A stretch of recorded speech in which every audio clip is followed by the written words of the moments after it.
You ever have one of those moments where time doesn't just stop, it shatters? For me, it wasn't something dramatic like thunder or sirens. No, it was quiet. Just a knock on my front door. Light. Soft. Like it didn't even want to be heard. Just a landlord doing a routine check, he said. But I'll never forget the way my stomach turned the second I opened it. You know that feeling when your life is already barely hanging on and then something happens that pulls that last thread loose? That was me. I wasn't just behind on rent. I was behind on everything. Hope, dignity, peace of mind. I hadn't slept properly in weeks. My fridge was nearly empty. My phone stayed on silent, not because I wanted peace, but because I was dodging bill collectors. And friends I didn't have the energy to lie to anymore. I had lost my job 3 months before. Layoffs. Nothing personal, they said. But when the checks stopped coming, everything started to unravel. I went from scrolling job sites to Googling how to sell your plasma, to wondering if being invisible meant no one would notice if I disappeared altogether. And then came that knock. Mr. Clay, my landlord. He was older, well-kept, always dressed sharp, like he had somewhere important to be even when he was just collecting rent. And there I was, in an oversized hoodie I'd worn 3 days straight, hair matted, eyes tired. I didn't even want to open the door. But I did.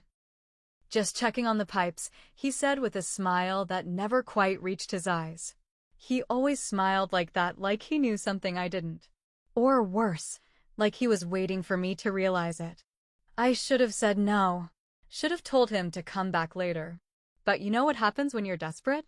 You stop drawing lines. You stop thinking in shoulds. You just survive. That knock? It wasn't just a landlord. It was a signal. A moment that split my life in two. Before and after. Because what happened next? I never imagined I'd be the kind of woman with that kind of story. But here I am, and I'm telling it now not for sympathy, not for judgment, but because maybe, just maybe, someone out there is drowning too. And maybe this story helps them breathe again. If you've ever made a choice you swore you never would. If you've ever looked in the mirror and barely recognized yourself, then stay. Listen. Feel it all with me. Subscribe to Heartfelt Tales Unfold, where silence becomes story, and the things we're too afraid to say out loud finally get heard. You're not alone. Let's begin. My name's Nina. I'm 27. And lately, I've been feeling like I'm 87. Tired in places I didn't even know could hurt. Tired of pretending I'm okay. Tired of holding myself together with duct tape and denial. I live alone in a 1-bedroom apartment on the top floor of an old building that used to be full of families. Now it's mostly quiet. Too quiet. The kind of quiet that makes you think loud thoughts. The walls are thin here. You can hear couples arguing through the vents. Babies crying through the pipes. But in my unit, it's just silence. Echoes of what used to be dreams, I guess. I moved here right after college. Thought it would be temporary. Thought life would pick up faster than it did. I had a marketing job back then. Nothing fancy, but steady. Then layoffs hit like a wrecking ball through my plans. It's been 3 months since I got that "we regret to inform you" email. I read it 5 times before it even sank in. Since then, every day's been a balancing act between panic and pretending. Smiling when I text my mom, laughing at memes while skipping meals. Filling out job applications like they're lottery tickets.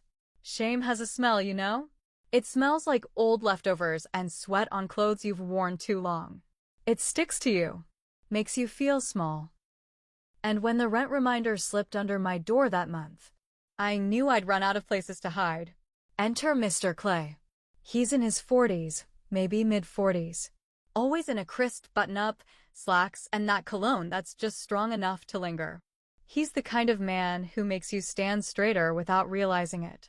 Tall, confident, handsome in that clean-shaven, well-moisturized way. But there's something else. Something behind his eyes. Something cold. Calculated. He smiles often. But never with his eyes. only with his teeth. Like he's rehearsed it. Like it's a costume. And the way he talks to me, it's never overt. Always careful. Measured. He says things like, I know things are tough, Nina. If you ever need to talk, or need anything at all, just knock. His voice is warm. But the way he looks at me? It's like he's already decided what I'll do next. There's this thing he does when he hands me my rent receipts. He lets his fingers linger just a moment longer than necessary. A fraction too long. Enough to notice. Enough to make my skin crawl. But not enough to call out without sounding paranoid. He once said, "You've got those eyes, Nina. Like you're hiding something behind them." I laughed awkwardly, but I felt exposed. That's the thing about power. It doesn't always shout. Sometimes it whispers. And sometimes it knocks gently on your door with a smile. Mr. Clay owns the building. I owe him 2 months' rent. He knows that. I know that. And with every knock, every stare, every pause in his speech, he reminds me without ever saying a word. The other tenants mostly keep to themselves. A tired-looking woman downstairs who smokes more than she talks. An elderly man across the hall who watches TV all day with the volume on blast. No one asks questions. No one knocks unless they need something. I used to feel safe here.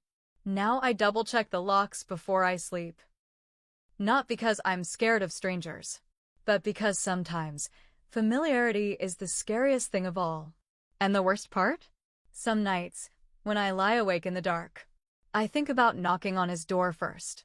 It was a Wednesday, late afternoon. I hadn't showered yet. I'd been curled up on the couch scrolling through job boards like it was a ritual. Click, click, hope, click, disappointment. The light outside was fading, casting shadows through the blinds. I remember the exact moment because of the knock. 3 short taps. Not rushed. Not aggressive. Just certain. I wasn't expecting anyone.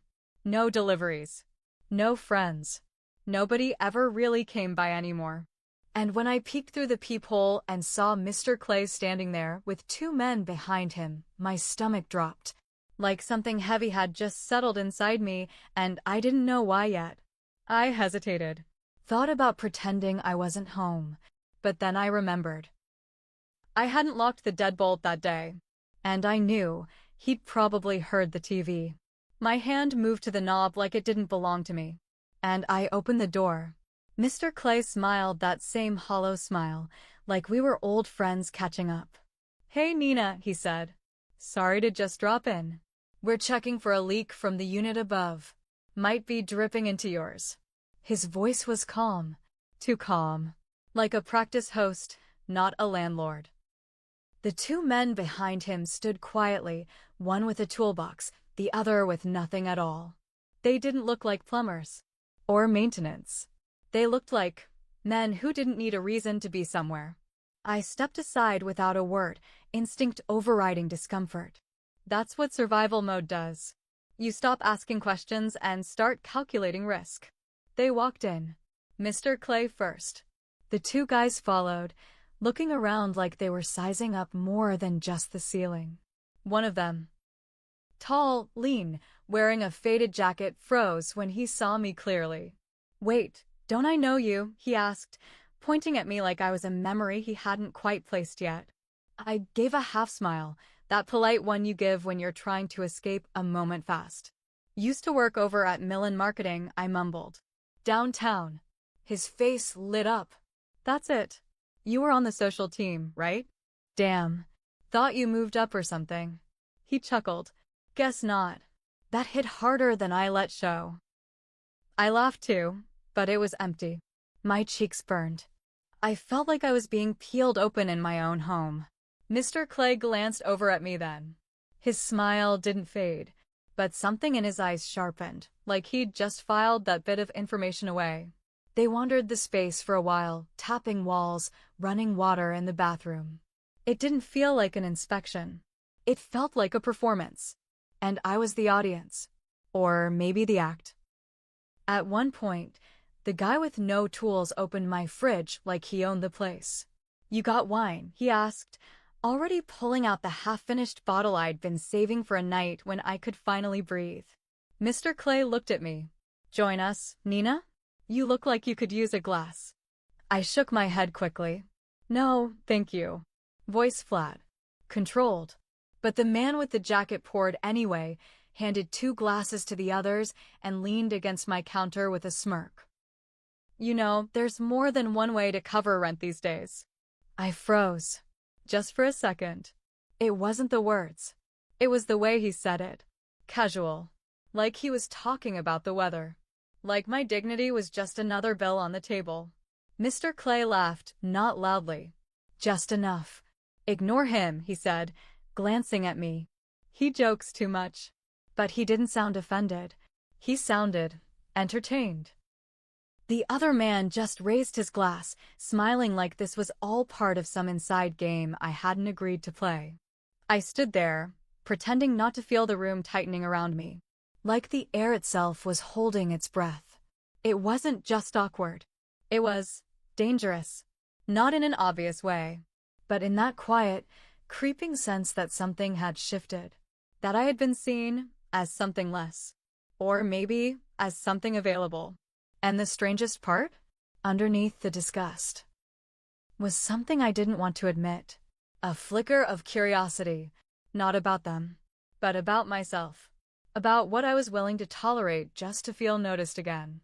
Just to feel like I had a choice, even if it was a terrible one. They left after a while. No real inspection done. No leak found. Just laughter. Empty glasses. And silence. As the door clicked shut behind them, I locked it twice and leaned against it like it was the only thing keeping me from falling apart. I stood there for a long time, staring at the wine stain on my counter. And I thought, this wasn't just a visit. It was a warning. Or maybe an invitation. That night, I'd barely slept. I laid on my side, curled into myself like I could fold small enough to disappear into the sheets. My apartment felt different. Not just messy or cold, but invaded. Like the walls had watched everything and were now silently judging me. I kept replaying their words. That look. That laugh. That suggestion dropped like it was nothing. There's more than one way to pay rent. The way they said it, like I was already halfway there. Like part of me had already agreed. I told myself I was overthinking it. That I was just tired. That it was just a weird visit and nothing more. But something deep down knew better. Something told me the visit wasn't random. It was planned. Or worse, it was a test. And I'd failed. Not because I did anything, but because I didn't leave. I didn't speak up. I didn't throw them out or slam the door.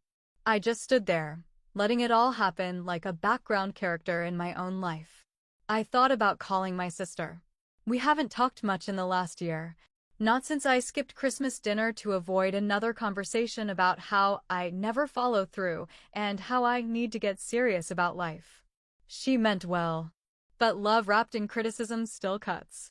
And my parents? They've always been the kind to help, but with a price. "We'll send you money, but you need to come home. We'll cover rent, but you have to promise to go back to school." And I couldn't do it. Not the calls. Not the explanations. Not the shame of telling them I'd failed again. So I kept quiet. Alone. And in that silence, the rationalizations began. It was just attention. He didn't touch me. I'm still in control.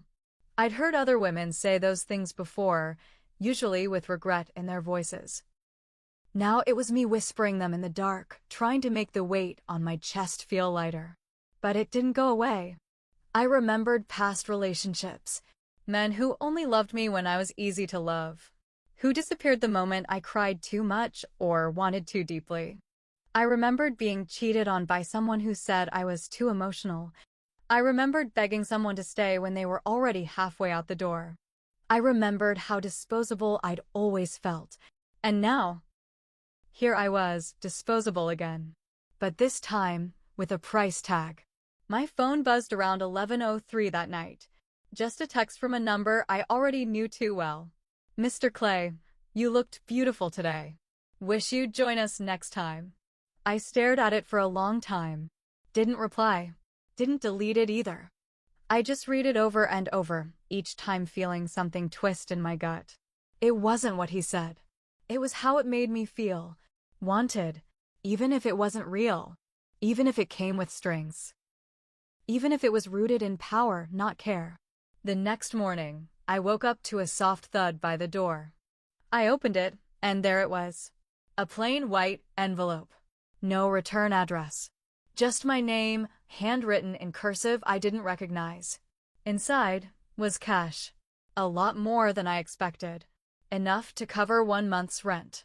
Maybe 2 if I skipped groceries. And a small folded note. Just a token. No strings. Unless you want them. I didn't cry. I didn't scream. I didn't even tear it up. I just sat there on the floor, staring at it like it held a mirror to a version of me I hadn't met yet. The version that wanted to say no. The version that didn't want to give in. The version that was losing the fight. Because when your back's against the wall, and there's no job, no help, no hands reaching for you, except the ones you swore you'd never take. What do? And worse, what if part of you doesn't hate the idea?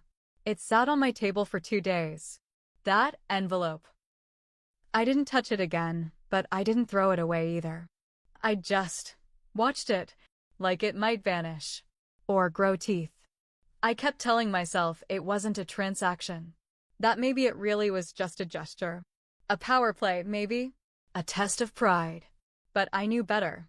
I knew the moment I tucked that money into the back of my kitchen drawer, behind old batteries and expired coupons, that a door had opened. And part of me had stepped through. 2 nights later, he texted again. Dinner? Nothing formal. Just talk. Just us. I stared at the message for 10 full minutes. My thumb hovered over the screen like it could stop time. And then, without thinking too hard, because thinking too hard would have broken me, I typed back, okay. I told myself I was going to get clarity. To talk about rent. To draw a line. But deep down, I think I knew I wouldn't. I think I knew the moment I picked out the black sweater that clung to my hips, the one I hadn't worn in months, that I wasn't going to talk boundaries.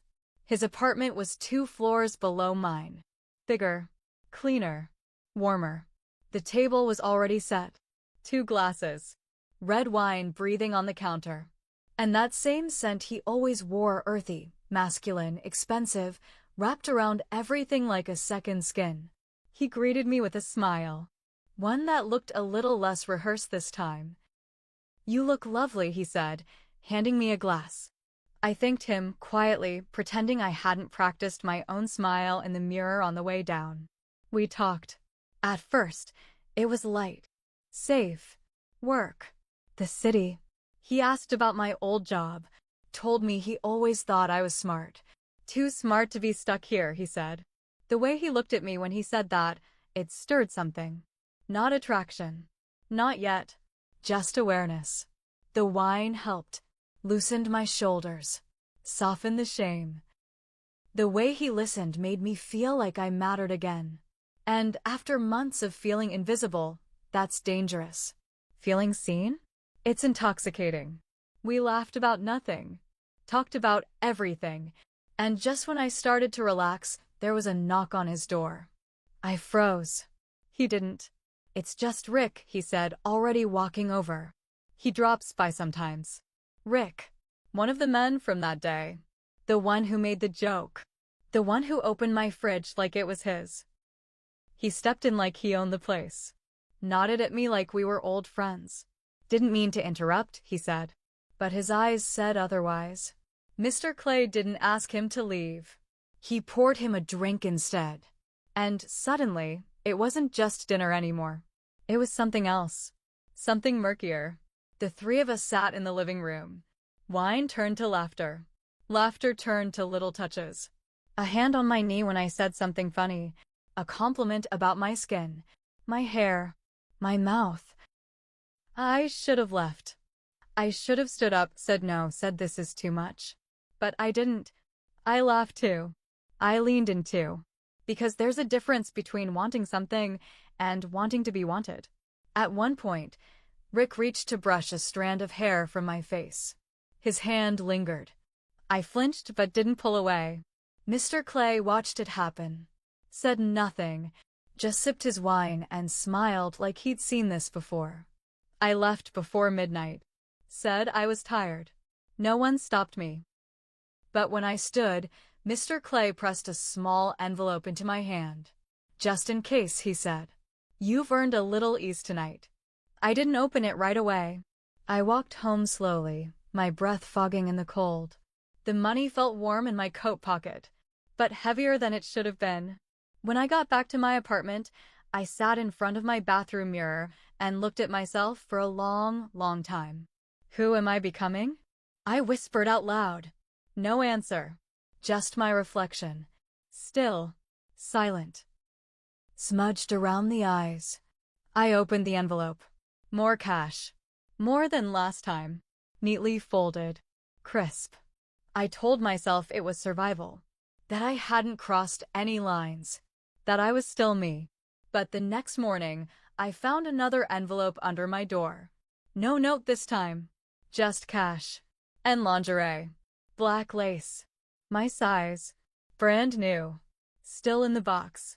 And for the first time, I didn't feel flattered. Or ashamed. I felt owned.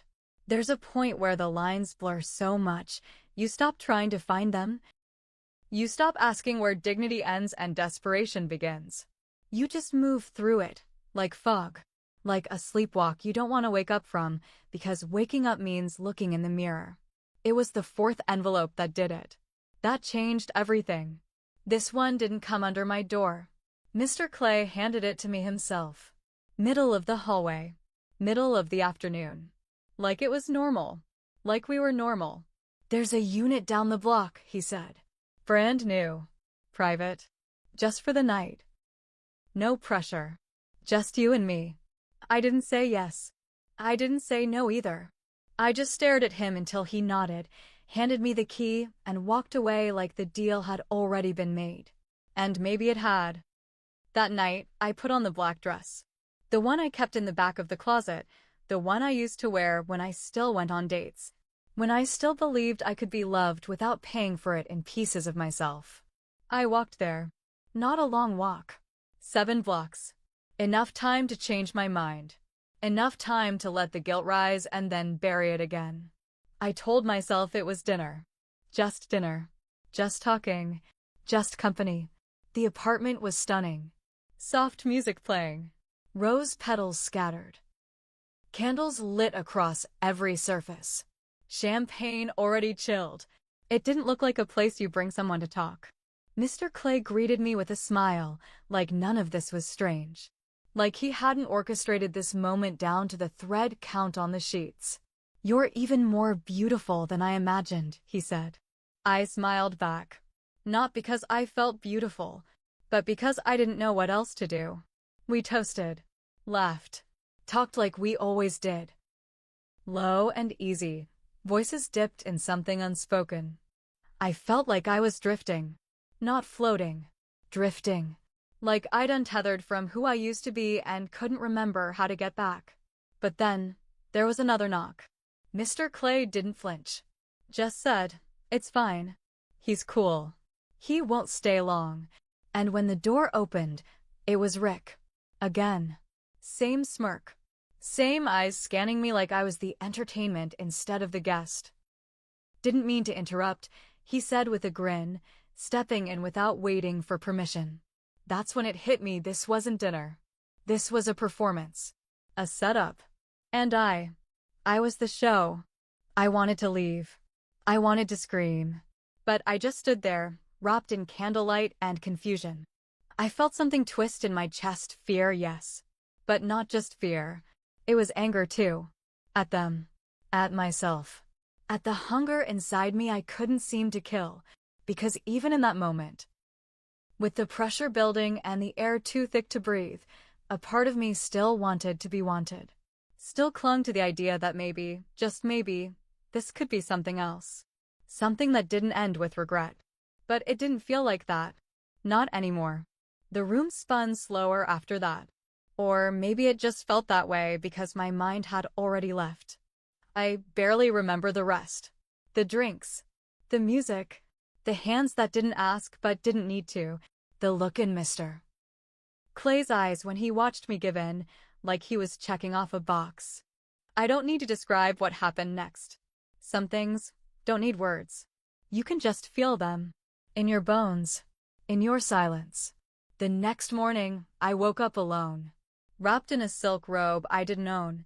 The room still smelled like perfume and champagne and shame. My hand trembled as I clutched the fabric against my skin. Not because I was cold. Because something in me broke that night. But something else awoke. And that part of me? The one that stepped out into the early morning light with rent money in her purse and her reflections splintered into too many pieces to count. She wasn't the same Nina anymore. The change wasn't loud. It didn't happen all at once. It crept in like smoke, slow, quiet, impossible to ignore once it settled in your lungs.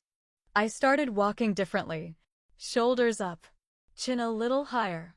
Not because I felt proud, but because I had to. Because shame feels heavier when it hangs off a bent spine. I started dressing differently too. Tighter clothes, bolder colors. Not because I liked the attention, but because I needed to convince myself I was choosing this. That I still had some kind of control. The neighbors noticed. Mrs. Alvarez, the older woman 2 doors down, started looking at me with something between sadness and disgust. Like she knew, but didn't want to know. Like she'd seen this before, in someone else. Maybe in herself. Mr. Clay started showing up more. Texts, calls, sudden drop-bys. He'd knock with that same easy rhythm, always with that smile that no longer looked charming. It looked like ownership. "You good," he'd say. "Need anything?" And every time I tried to pull back, to create space, he'd lean in just enough and say it, "You owe me, remember?" And yeah, I remembered. Rick and the others didn't stop coming either. They didn't always visit me directly, but their presence lingered. Passing by in the halls, holding stares too long, laughing a little louder when I walked by. My phone never stopped buzzing. At first, I thought it was just Mr. Clay. Then I started seeing new numbers. Unknown contacts. Messages that didn't ask, they instructed. "You available Thursday night? Clay said you were good company." Private. No strings. Cash up front. I'd never signed up for anything. Never made any promises. But somehow, my silence had been taken as consent. One night, I opened my banking app just to transfer money to buy groceries. I stared at the balance for a long time. Not because it was low, but because it wasn't. It had grown. Quietly. Steadily. Line by line. Deposits labeled as gifts, consultations, loans. Each one felt like a bruise I couldn't see, but could feel. I deleted the app. I didn't want to look anymore. Didn't want to keep counting the cost of what I'd become. The worst part wasn't the money. It wasn't the whispers. It wasn't even the men who acted like I was something they could rent by the hour. It was the feeling of being hollow. Like I was walking around with a body that no longer belonged to me. Like every smile I gave was someone else's idea. Like I had become a space people passed through and left things behind. Things I couldn't scrub out. I used to think there were clear lines. You know? Good people. Bad people. Victims. Villains. I used to believe I could spot them from across the room. That I'd always be on the right side of that divide. But what happens when you're all of them at once? What happens when you do things you swore you'd never do? Things that used to make you shake your head at other women, thinking I'd never be her. And then one day, you are. I remember one Sunday morning. I woke up before the sun. No calls. No texts. Just silence. I got dressed in something soft. Something simple. And I went to church. It was the same church I used to pass every week on my way to work, back when I believed in mornings and futures. The sanctuary smelled like old wood and whispers. The pews were half full. Everyone was dressed in quiet colors. A hymn played low from the speakers. I sat in the back, head down, palms resting on my knees like I didn't know what to do with them. The pastor began to speak. Something about redemption. About starting over. About being washed clean. I wanted to believe him. God, I wanted to. But halfway through, something inside me cracked. I stood up, quietly, left my coat behind, walked out into the street like it was the only place I still knew how to breathe. That afternoon, I sat at my kitchen table with a blank sheet of paper in front of me. I was going to write to her. To the version of me that used to laugh without thinking. Who wore yellow just because it was sunny? Who believed love would be gentle and that kindness was enough to be chosen? I wrote 3 lines before I started crying. You don't deserve what's coming, but you'll survive it anyway. Then I ripped it up. Tiny, jagged pieces. Like somehow destroying the letter would also destroy the shame. I've thought about running. Starting over. Packing a single bag and vanishing. Becoming someone new in a city where no one knows my name. But I don't move. I don't run. Because survival isn't always about escape. Sometimes, it's just about learning how to sit inside your own ruins without screaming. Rent's paid. Fridge is full. Closet growing. But my soul? It's in overdraft. And there's no receipt for what I've lost. Have you ever traded a part of yourself just to make it through another month? Not your body, necessarily. But your peace. Your sleep. Your reflection in the mirror. I'm not asking for judgment. I've already given myself more of that than I can carry. I'm asking for something harder. Understanding. Because sometimes it's not about right or wrong. It's about being stuck in a place where every option feels like surrender. You ever lie awake, staring at the ceiling, wondering how a few small choices could break you in so many different ways? Not all at once. Just one crack at a time, until you're sitting in silence, surrounded by everything you never meant to become. If any part of this story lives somewhere in you, if you've made choices out of fear, not desire, if you've silenced your own no, just to be wanted, just to be safe, then I want to hear from you. Share your truth in the comments. No shame, no masks, just a space for honesty. If this story reached a place you've never put into words, let it sit with you for a moment. Let yourself feel it. And if you're still here, subscribe to Heartfelt Tales Unfold, where silence turns into stories too heavy to carry alone. Tap the bell. The next tale, it might echo something you've never dared say aloud. Some debts don't show up on paper.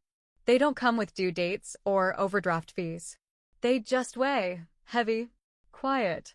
Some landlords don't need keys to own you. All they need is a moment of weakness. A moment when you needed something more than you needed yourself. And sometimes, the most dangerous thing isn't the man at your door. It's the voice in your head whispering, "This is all you're worth." I don't know who needs to hear this, but you're not what happened to you. You are not your most desperate moment. You are not your silence. You are not your survival strategy. If you're still watching, ask yourself, how far would you go to feel needed? To feel seen? To stop feeling like nothing at all? We all pay rent in this life, but some of us, we pay in ways no one ever sees. And if this story was yours, even in part, I see you. You're not alone. Not here. Not anymore.